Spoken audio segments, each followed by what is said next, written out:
Olá, meus amigos cacauicultores. Hoje estou aqui em mais um vídeo, falar um pouquinho para vocês sobre a cultura do cacau. A gente vem discorrendo aí alguns temas ao longo desses meses e hoje eu vou falar para vocês um pouco sobre a importância de fazer uma boa calagem, uma boa gessagem, se tratando da parte de correção do solo. Hoje uma aula um pouco diferente, A gente está no escritório, os outros vídeos a gente vem fazendo em campo, mas hoje a gente resolveu tratar aqui de uma forma diferente e fazer um vídeo aqui para vocês falando dessa importância de fazer uma boa correção do solo e no que isso vai impactar para a sua lavoura. Então é uma parte do primeiro passo do que a gente vai discorrer, trabalhar aí a análise de solo. Então não tem como a gente fazer uma boa correção se nós não conhecermos, e não termos parâmetro para poder fazer nossos cálculos de correção. Quanto de calcário aplicar, quanto de gesso aplicar, que calcário a minha lavoura necessita. Então, assim, o primeiro passo é fazer uma análise de solo. E por que a gente deve coletar? Me ajuda em que? Quando fazer e como fazer, Então, a análise de solo a gente deve coletar justamente para isso, para conhecer o nosso solo a ser trabalhado e ter parâmetro para a gente fazer toda a parte, não só de calagem e gessagem, mas toda a nossa nutrição, ao longo da nossa cultura. Ela vai me ajudar em quê? Justamente em conhecer meu solo e aplicar de forma correta os insumos corretos ali que meu solo está precisando. Quando fazer e como fazer? Então ela se divide aí em duas etapas, Então, assim, a área de implantação e áreas já implantadas. Em áreas de implantação, a gente deve fazer pelo menos aí a análise um ano antes, para dar tempo de fazer todo o nosso planejamento de correção. E quando iniciar o plantio da cultura, esse solo já está corrigido, Em áreas implantadas, a gente deve fazer análises anuais, Todo ano. E para áreas já em produção, fazer sempre no final da safra. Isso é uma metodologia que a TFR adota. E por que a gente tira sempre no final da safra? Porque é depois que a cultura, ela já extraiu toda a parte de nutrientes para produzir aquele ano. E aí a gente vai começar a trabalhar a safra do ano seguinte, colocando os nutrientes que faltam para essa planta produzir bem o ano que vem. Então aqui a gente vai decorrer um pouquinho do que é calagem, quais os benefícios, quando fazer, como fazer, qual calcário utilizar. Também o que é a calagem, A calagem é um nome que se dá à prática de aplicar calcário no solo. E quais os benefícios, São vários os benefícios da aplicação do calcário. Um dos pontos cruciais é diminuir a acidez do solo, o principal ponto aí do que a gente ouve falar na calagem, mas também é uma fonte barata de fornecer cálcio e magnésio. Ela aumenta a CTC do solo, ajuda aí na neutralização do alumínio e ajuda também a disponibilizar outros nutrientes como fósforo, entre outros, e melhora o crescimento de raízes. E por que ela melhora esse crescimento de raízes? Por todos esses outros benefícios falados antes. Então, diminuindo a acidez do solo, fornecendo cálcio e magnésio, aumentando essa CTC, ela cria um ambiente, propício para o desenvolvimento das raízes. Então, cria um ambiente, digamos assim, melhor para essas raízes crescerem ali, porque não vai ter acidez e também não vai ter alumínio, que é tóxico para a planta. Os tipos de corretivos, da parte do calcário, que calcário eu devo usar, qual corretivo eu devo usar. Então, assim, o primeiro ponto é a gente conhecer quais tipos de corretivo existem, Então, existe os calcários aí à base de carbonato, que são as rochas moídas aí, Parte de carbonato de cálcio, que são esses calcários normais que a gente encontra, Maior oferta de calcário aí. Óxido de cálcio, que é o cal virgem, e hidróxido de cálcio também, que é a cal hidratada, certo? Isso aqui são alguns tipos de corretivo, vai ter outros tipos de corretivo também, como silicato de cálcio. Qual a diferença que a gente tem aqui em relação desses tipos de corretivos? Os corretivos, geralmente, a sua maioria são pouco solúveis, ou insolúveis, no caso do carbonato aqui, tem baixa solubilidade, tem baixa percolação no solo, Então consegue descer aí em torno de 5 a 8 centímetros. E a gente tem a parte de hidróxido de cálcio e óxido de cálcio aí, que tem um pouco mais de solubilidade e consegue percolar um pouco mais nesse perfil. Então, assim, em áreas já implantadas, é onde a gente tem a oferta desse hidróxido e óxido de cálcio, a gente usa esses materiais já em áreas implantadas, um pouco mais de solubilidade. E esses dois produtos, como é obtido, né? O óxido de cálcio e hidróxido de cálcio, é um produto obtido industrialmente pela calcinação ou queima completa do calcário, né? Ele sofre essa parte desse processo na indústria e sai da parte de carbonato para essa parte de óxido de cálcio e hidróxido de cálcio. Parte da classificação dos calcários, né? Elas são divididos aqui calcários calcíticos, que tem um teor de magnésio menor que 5%, dolomíticos aqui, que tem um teor de magnésio entre 12% de magnésio, mais 25% do teor de cálcio aqui, né? E o magnesiano, que tem teor de magnésio aí entre 5 a 12%, tá? Então, quando eu aplicar um tipo de calcário desse, né, sabendo a partir de sua análise de solo, se você tem uma relação de cálcio 3:1, né, que é a relação que se preconiza para a grande maioria das culturas, então geralmente você mantém ali um equilíbrio ali aplicando um calcário dolomítico. Se você tem cálcio e magnésio 1:1, que é uma coisa muito rara, ou 2:1, a gente utiliza a parte de calcário calcítico, eleva o teor de cálcio e mantém o equilíbrio aí entre magnésio e o cálcio. E se tem muito cálcio, relação 4:1, 5:1, 6:1, que se encontra também, usar aqui calcário com um teor de magnésio mais alto para equilibrar essa relação, né, e ter oferta ali de magnésio também, que é muito importante para a planta. Então, quando fazer e como fazer a calagem, né? Um passo importante, a gente divide aqui em algumas etapas. Áreas que serão implantadas, mecanizadas, a gente faz incorporação do calcário em profundidade, porque visto que o calcário ele tem pouca mobilidade, então na abertura do solo, principalmente em solos que vão ser preparados, a maior oportunidade e é a oportunidade que a gente tem de pôr cálcio em profundidade, visto que o cacau é uma cultura perene e uma lavoura vai ser renovada ali só após 30, 40 anos. E aí você tem uma distribuição mais uniforme em áreas mecanizadas, porque você tem uma regulagem, né, uma máquina, e você faz um aumento de teor de cálcio logo no início do plantio. Em áreas não mecanizadas, a gente, como eu falei, preconiza em áreas que não vai revolver e incorporar esse calcário, em utilizar calcários à base de óxido ou hidróxido, porque a calagem é por cima do solo. Ah, Thales, mas eu não tenho fonte desse óxido ou hidróxido aqui perto, ou geralmente são muito caros. Eu posso usar o cálcio à base de carbonato, né, o calcário ali à base de carbonato? Claro que sim, claro que pode. Sabendo que você não pode ultrapassar de um certo limite de calcário aplicado por cima do solo para você não fazer uma supercalagem, visto que a mobilidade dele é muito lenta e você pode concentrar muito calcário ali numa camada pequena no solo de 0 a 10, tendo ali um ambiente podendo extrapolar o pH naquela camada de 0 a 10 centímetros. Ponto negativo, você tem dificuldade em atingir grandes profundidades, né? Então isso vai ao longo dos anos. Então provavelmente áreas não mecanizadas você faz várias manutenções de calcário ao longo dos anos até esse calcário chegar em grandes profundidades e você tem uma limitação em quantidade de calcário a ser aplicado justamente porque você está fazendo, ó, uma calagem por cima do solo e o calcário tem mobilidade baixa. Então essa quantidade a gente limita aí o uso de calcário aí até 2,5 toneladas aplicando por cima do solo. Claro que isso tendo o parâmetro de análise de solo e fazendo os cálculos corretos. Então, tratando de áreas implantadas, né?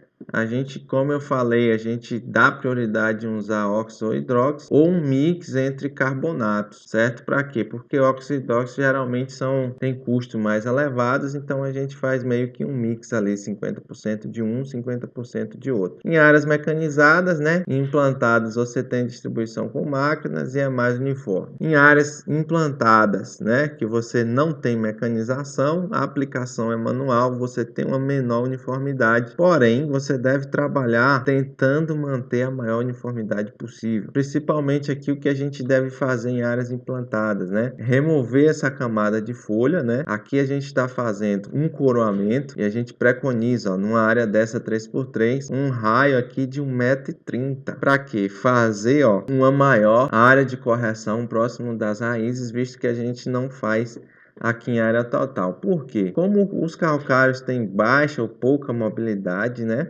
Essas camadas de folhas de cacau geralmente são muito espessas. Então você aplica esse calcário por cima, tem vezes que leva 6 meses e esse calcário não chegou no solo ainda. Então a gente faz essa aplicação do calcário direto em contato com o solo, né? Para aumentar a velocidade da sua reação em relação a atravessar toda essa camada de folha e chegar aqui no solo. Thales, ela pode ser feita somente com coramento? Não. Essa atividade aí vai como você já está acostumado a fazer, mas a gente pode pegar essas folhas, ó, concentrar aqui no meio da rua, entre 40 e 50 centímetros aqui, concentrando a camada de folha, concentra aqui e vai aplicar essa maior área aqui, que vai ficar 2 metros de aplicação nessa área. Importante que você tenha uma maior área de correção desse solo, e lembrando que sua adubação ela vai ser feita nessa área que corrigida. Ela tem que ser feita nessa área onde foi feita a correção, porque se você for jogar aqui onde não fez a correção, aquele ambiente não vai estar propício ali, você vai começar a ter perda dos seus insumos. Essa aqui é uma tabela da Embrapa, trazendo aqui a parte dos macronutrientes, mas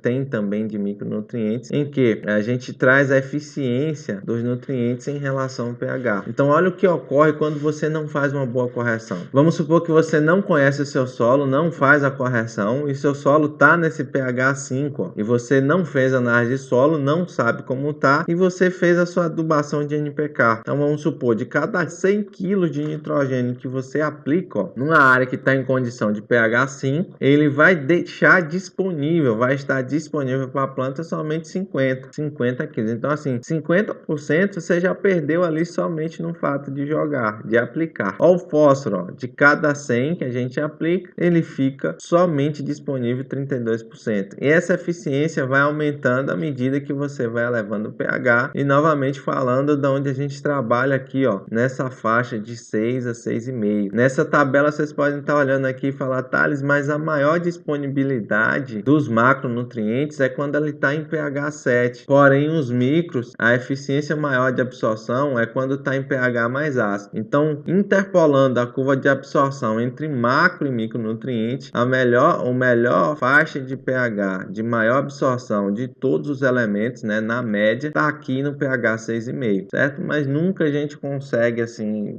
não é fácil se conseguir cravado, certo? Um pH 6,5. Então a gente faz o que? A gente trabalha por faixa, começando da faixa em pH 6, indo até 6,5, trabalhando nessa faixa aqui. Então muito cuidado para quem não faz análise de solo, não tem o costume de fazer análise de solo, não faz correção. Você pode estar perdendo dinheiro e ineficiência na aplicação dos seus insumos. E aí a gente falando um pouco agora da parte de gessagem, né? Muita gente já ouviu falar em calcário, mas e gesso, né? O que é a gessagem? Gessagem é a prática de aplicar gesso agrícola no solo, gesso agrícola. Qual a importância desse gesso, né? O gesso ele tem importância de neutralização do alumínio, né? Neutralização do alumínio e precipitação do mesmo para camadas mais profundas. Leva cálcio a maiores profundidades e auxilia na formação de agregados no solo, na retenção de água e no enraizamento das plantas. Como a gente explica isso aqui? Gente, gesso não faz a função do calcário, tá? Ele não tem a função de corretivo. O gesso, ele serve para precipitar o alumínio. O gesso, tá? É um material solúvel, então tem mais solubilidade, percola melhor nesse solo e por isso ele se liga a esse alumínio e precipita esse alumínio para camadas mais profundas. E à medida que a molécula de enxofre vai separando dessa molécula de cálcio, né? A molécula de enxofre, ele se liga ao alumínio, precipita o alumínio vai deixando cálcio em camadas ali profundas, certo? Esse cálcio é um agente floculador que vai ajudar na formação de agregados do solo. Com isso, vai criar poros no solo, que vai aumentar a sua retenção de água. E nesses poros também é onde as raízes da planta crescem, né? Então, deixa um solo, grosseiramente falando aqui, um solo mais fofo. E por não ter presença de alumínio, né? Como ele precipita esse alumínio e deixa o ambiente ali mais propício para o crescimento de raiz, porque o alumínio é tóxico para as raízes das plantas, tá? Então, o uso do gesso, então vocês já devem